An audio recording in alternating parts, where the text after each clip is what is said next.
Are you eating seaweed? Is it yummy?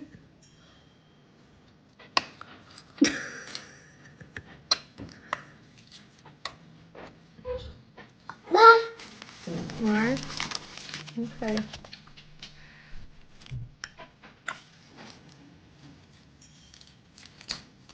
요즘 외국인들 한국 김에 완전히 빠졌습니다.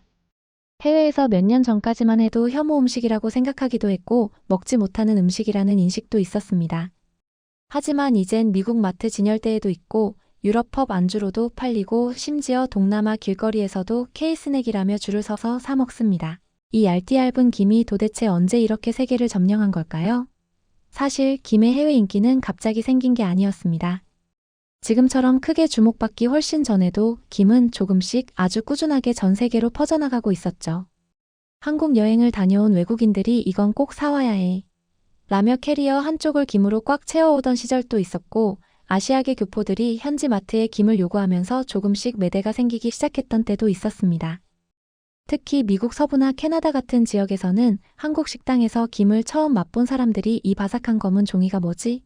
하며 신기해했고 그게 입소문 타면서 마트에서 김을 찾는 사람도 점점 늘어났습니다. 한류가 조금씩 퍼질 때 김도 함께 따라가고 있었던 거죠. 그런데 이 오래된 인기가 최근 들어서 완전히 대중적 현상으로 폭발한 것입니다.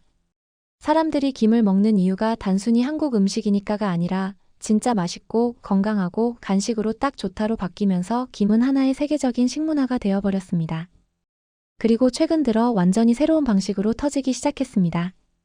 이전에는 여행 기념품이나 아시아계 식품 정도로 소비됐다면 이제는 SNS를 통해 전 세계 주류 문화 속으로 들어가 버린 겁니다. 틱톡을 켜면 김을 처음 먹어보는 영상이 끝없이 나옵니다. 누군가는 바삭 하고 씹는 소리만 들리는데 그 소리 하나가 수백만 조회수를 기록합니다. ASMR로 퍼지고 따라 먹어보는 영상이 올라오고 이게 다시 알고리즘을 타며 김은 SNS형 간식이 되어버렸죠. 특히 재미있는 건 외국인 아기들까지 김에 빠져버렸다는 겁니다. 우리 애가 김이 없으면 밥을 안 먹어요. 베이비 핑거푸드로 김을 추천합니다. 이런 댓글이 하루에도 수천 개씩 달립니다. 아기 한 명이 김을 처음 먹어보고 눈을 동그랗게 뜨며 놀라는 장면은 SNS에서 수백만 뷰를 넘기기도 했답니다. 그리고 이런 여러 흐름 속에서 의외의 촉매제가 된 콘텐츠가 하나 있었는데 바로 넷플릭스 애니메이션 K-팝 데몬 헌터스 일명 캐데언입니다. 캐데언 속 장면 중 주인공이 썰지 않은 김밥을 통째로 베어 먹는 장면이 유독 화제가 되면서 SNS에서 이를 따라하는 김밥 한 입 먹기 챌린지가 유행처럼 번졌습니다. 보라색 머리, 노란 재킷, 통김밥. 영화 속 장면을 똑같이 재현하는 영상이 계속 올라오고 각종 밈도 만들어졌죠. 이 챌린지는 단순한 유행을 넘어서 실제 소비 패턴까지 바꿔놓았습니다. 편의점 CU에 따르면 영화가 공개된 뒤 2달 동안 해외 결제 수단 이용 건수가 전년 대비 185% 증가했고 특히 김밥 해외 결제 매출이 231%나 뛰었습니다. 일반 김밥 매출 신장률보다 7배 가까이 높은 수치입니다. CU는 이런 흐름을 반영해 아예 영화 장면을 현실화한 K통 소불고기 김밥을 출시했습니다. 패키지에는 노컷 비프 불고기 김밥이라는 문구를 넣어 외국인도 직관적으로 알 수 있게 만들었죠. 여러 트렌드 속에 섞여있던 김과 김밥은 이런 흐름을 통해 그야말로 전 세계에서 사랑받는 완전한 대중음식으로 자리 잡게 된 겁니다. 캐데언이 특히 해외 어린이들에게 큰 사랑을 받고 있는 만큼 이제 아이들에게도 김이라는 것이 낯설고 이상한 음식이 아니라는 인식이 심어지게 되었답니다. 처음에는 유행을 따라서 김을 찾았을지 몰라도 지금 전 세계에서 불고 있는 김의 열풍은 단순한 유행이라고 볼 수 없습니다. 먹을수록 김이라는 음식 자체가 가진 매력이 어마어마하다는 것을 알게 된 것이죠. 첫째, 맛 자체가 압도적으로 강력합니다. 바삭하면서도 입안에서 사르르 녹고 짭짤한 감칠맛이 강해서 처음 먹어보는 사람도 거부감 없이 빠져듭니다. 한 입 씹자마자 눈이 커지고 그 바삭거리는 소리와 고소함에 놀랍니다. 외국인들이 중독적이다라고 말하는 이유가 바로 여기에 있습니다. 이건 칩도 아니고 빵도 아닌 새로운 맛이라고 표현합니다. 김 자체가 새로운 카테고리의 간식처럼 느껴지는 거죠.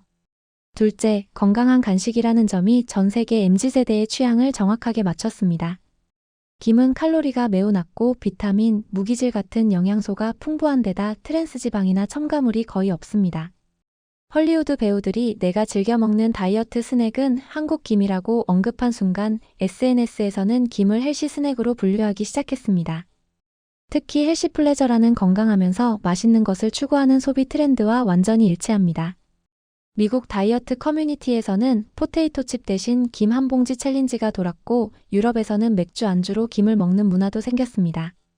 즉, 김은 맛과 건강을 동시에 잡아 MZ세대의 가치관에 도장 찍은 거죠. 셋째, 활용도가 너무 넓어서 만능 식재료로 통합니다. 김은 그대로 먹어도 되고 밥과 먹어도 되고 샐러드, 라면, 파스타, 심지어 스테이크에도 곁들여 먹는 영상이 올라옵니다. 외국 요리 유튜버들은 김을 플레이버 부스터라고 부릅니다. 김밥은 물론이고 김가루를 뿌리면 어떤 음식이든 K푸드 느낌이 나죠. 이 문화적 확장성이 김을 단순한 간식이 아니라 글로벌 조미 식재료로 성장하게 만들었습니다. 요즘 미국 사람들은 치즈 위에 뿌리는 파슬리처럼 김가루도 기본 조미료가 될 것이라고 말할 정도예요. 넷째, 김은 세계적 흐름인 지속 가능성과도 정확하게 맞아떨어진 음식입니다. 세계적으로 환경의식이 강화되면서 비건 식품, 천연 재료, 친환경 간식이 주목받고 있습니다. 그런데 김은 식물성 100% 비건 식품의 생산 과정도 환경 부담이 적죠. 게다가 포장 크기도 작고 탄소 배출량도 낮은 친환경 간식의 정석 같은 음식이라고 할 수 있습니다. 그래서 환경을 중시하는 서양 MZ세대에게 김은 지구에게도 좋은 스낵으로 인식되고 있습니다. 일부 해외 비건 커뮤니티에서는 김을 오션 슈퍼푸드라고 부르며 우유, 케일보다 더 높은 점수를 주기도 합니다. 다섯째, 김의 패키징이 세계 소비자 취향을 완벽히 반영하고 있습니다. 김의 포장 방식은 해외 소비자들이 특히 좋아하는 구조입니다. 작고 가벼우면서도 하나씩 뜯어먹기 좋은 개별 포장이 되어 있고 휴대하기 쉽고 가방에 넣어도 부서지지 않고 조리할 필요 없이 바로 먹을 수 있죠. 이건 세계적으로 부는 1인 스낵 간편식 트렌드와 완벽히 맞아떨어집니다. 외국인들은 이를 두고 스낵커블 컨비니언스, 포켓 스낵이라고 부르기도 합니다. 특히 MZ세대는 작은 패키지 개별 포장이 주는 취향 소비를 선호합니다. 김은 바로 이 소비 심리를 정통으로 저격한 거죠. 김 열풍의 중심이 어디냐고 묻는다면 사람들은 이제 주저없이 한국을 떠올립니다. 물론 일본도 오래전부터 김 문화를 갖고 있고 중국도 해조류를 흔하게 먹습니다. 하지만 지금 세계인이 찾는 김, SNS에서 화제가 되고 편의점 앞에서 줄 서서 사가는 김은 단연 한국 김입니다. 맛도 다르고 방식도 다르고 무엇보다 사람들이 기억하는 향과 식감이 다릅니다. 이 얇은 한 장 속에 담긴 한국만의 감칠맛과 바삭함, 그리고 오랜 시간 쌓여온 우리의 기술이 전 세계 입맛을 사로잡은 것이죠. 그래서 김을 두고 이런 말이 나옵니다. 김은 어디서나 만들 수 있지만 진짜 김은 한국에서 온다. 앞으로도 이 얇은 김 한 장이 전 세계 곳곳에서 한국을 이야기하게 될 거라는 사실은 참 신기하고도 기분 좋은 일입니다.